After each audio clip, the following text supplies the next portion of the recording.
So at this point we're at part two of the video. We've got these wing shapes basically. We're trying to loosely reference your original image here, but removing the halos at the same time. So at this point we want to kind of create the shape of the wings that you have.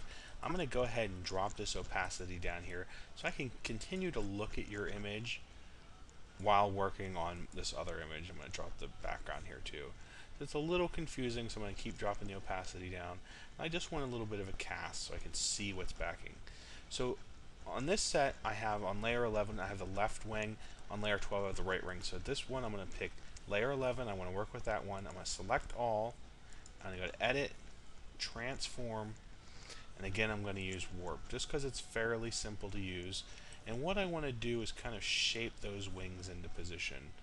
So kind of get this green in here. I want to get this top part so it rounds up a little bit, and then I want to drop the red down a little bit, so just to give it a little bit of a curve.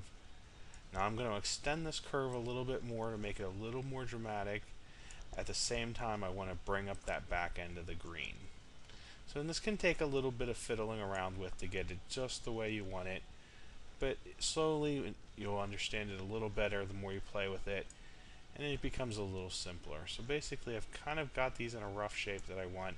I'd kind of like this to be a little wider, so I might open this up a little bit. You can see I'm just playing with the shape, trying to figure out what I really want to do with this. And I know that I'm going to come back in here and erase some of these things. So let's go ahead and drop this bottom part down a little bit more. Really give it a wing shape and extend this part out. So that's pretty good. That's pretty much what I want. I'm going to go ahead and turn off that background, and that's where you can see you've got a little bit of a curve, a little bit of a curve. Now what you have in yours is you've trimmed off some of these back ones to create the shape a little bit better.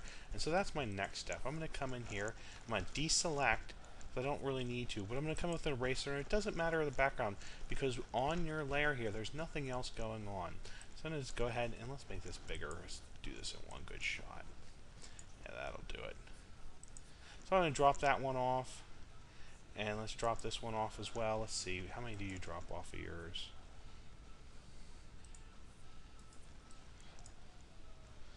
You drop off a couple, so it's a little bit more staggered.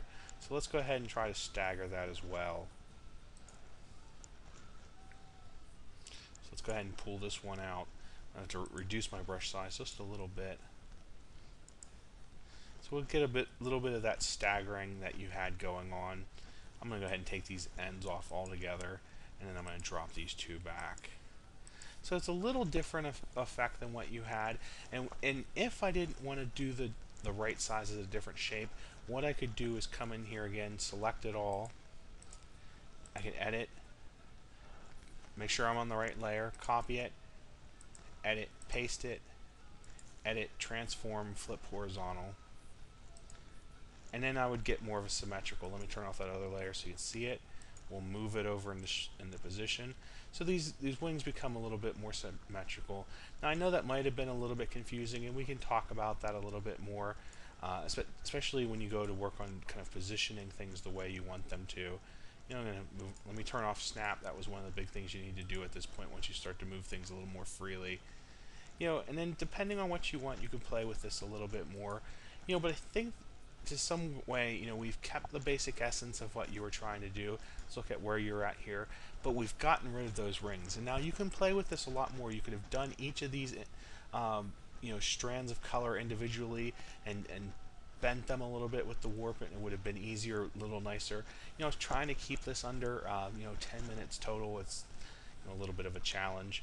So, you know, but you know, basically I hope that you get the idea, and notice how we've gotten rid of these edges by using the different layers. So let me know what you think about this, and maybe we can talk about it a little bit more. But I'm not sure really what method you used. That was pretty quick, and I think I could have, you know, we could have refined this, you know, pretty heavily within about 30 minutes of this, you know, saving from upload time and things like that. But of course, let me know if you have any questions. Thanks.